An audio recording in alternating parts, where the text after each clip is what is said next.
I got to know about Anu. I received it. This is the document. I received this in the mail.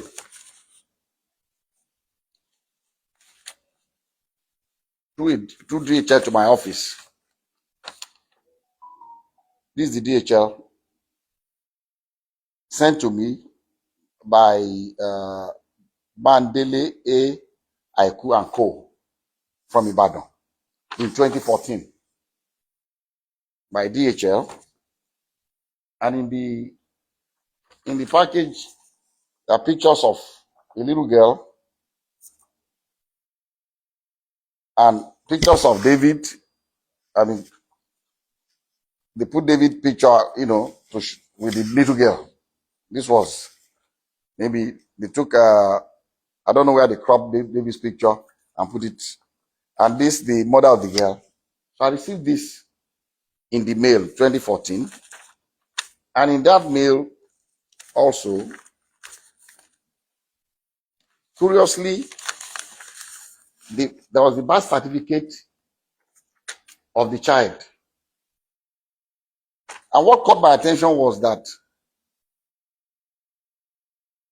in the record of the birth certificate, they said full name of father, Adeleke David. Full name of mother, Adeleke Ayotomide. How can she be Adeleke?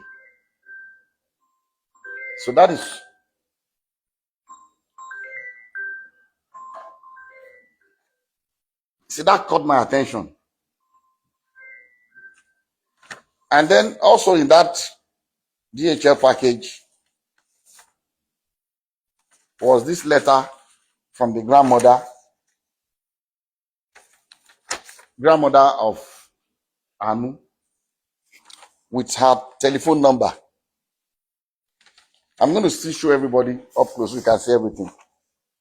And he wrote, "Dear sir, I know you and your family are in good health and your work is thriving well because the Lord has been good to you, so I do not expect otherwise. Sir, I'm a widow with 2 daughters.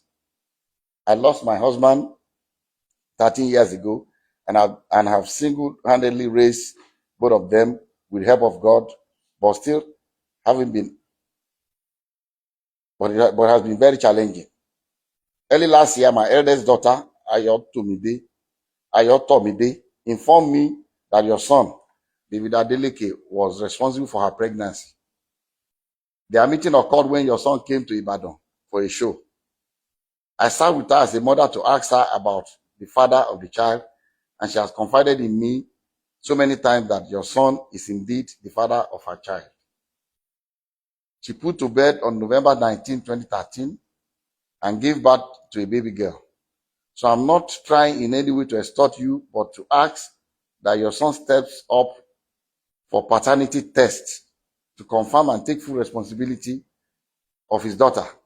I'm also not asking your son to marry her at all. Contained in this envelope are pictures of the baby and my daughter. Sir, I know you are a God-fearing man, and I plead with you for the sake of the pain that a widow goes through to raise our children, that you give me a quick and favorable response. Thank you and God bless you."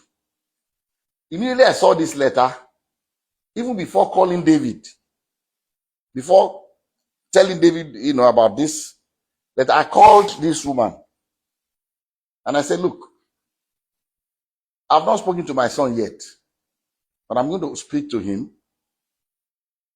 But I'll suggest to you to give me your address in Ibadan. I'll send my driver to come and know where you live.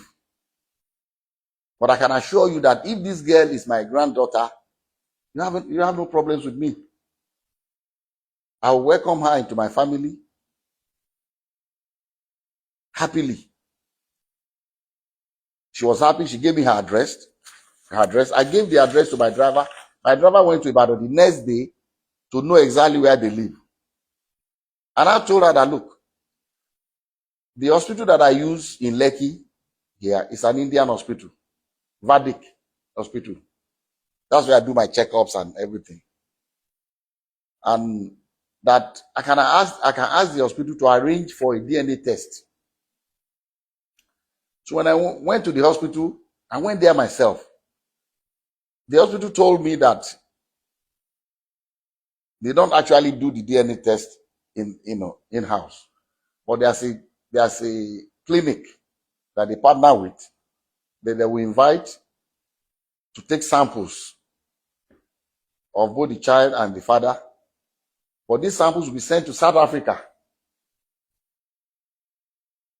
for analysis. A laboratory in South Africa, because it's not done in Nigeria. I don't think they have a lab in Nigeria that can do the DNA analysis. And I said, okay. And I called her, gave her the information that anytime they are ready, I'll send my driver to pick you up from Ibadan. So on the appointed day, I sent my driver to Ibadan very early. And my driver brought the mother of the child, the grandmother, and the baby. The three of them came. And because my driver knows Vedic Hospital, they came in. They were already there before I came in with.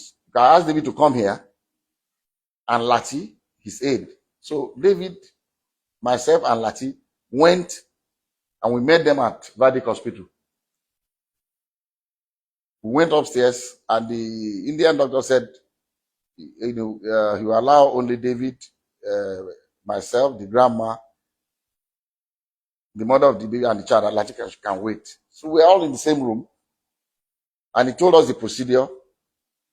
It was not, I've read in the social media that they were drawing blood. It was not done by blood. It was from their saliva in their mouth. So they brought the thing and swapped David's and put it in the container and sealed it. Swapped the baby's own and sealed it. And they told us that these samples will be sent to South Africa for analysis. And then when it's ready, myself and the mom and the grandmother signed, grandmother of the baby, signed that both of us would be the ones to receive the result. So when the result was ready, I called her. They said, Madam, they said the result is out. I'll send my driver to pick you up so that both of us, because they will not give it to one person. We've already signed that both of us will see the result. So we went and they opened the result before both of us. And, I'll read to you what, and I'm still going to show it to you. I'll show you all the other ones that we did also, but I can only show it to you, but I will not allow you to copy it because of one reason. Number one, it's very dangerous for someone's DNA profile to be in the public. Dangerous for David for one reason. Somebody can use it to frame him. If somebody commits a crime tomorrow and they say, they've taken sample of saliva or blood or whatever, or a sperm or what, in case of rape, and the police comes out to say this is the DNA profile of the person will go to jail. So I cannot share. I'll let you see it, but I will not allow you to copy his DNA. The portion that shows the result without the DNA profile, I'll show you can copy that. And at the same time also, I cannot legally share with you the DNA profile of that innocent little girl, Anu, because she's a minor and I don't have the permission of her parents to share her DNA. So we have to be very careful. But anyway, I'll show you the result for you to just see. And so they opened this was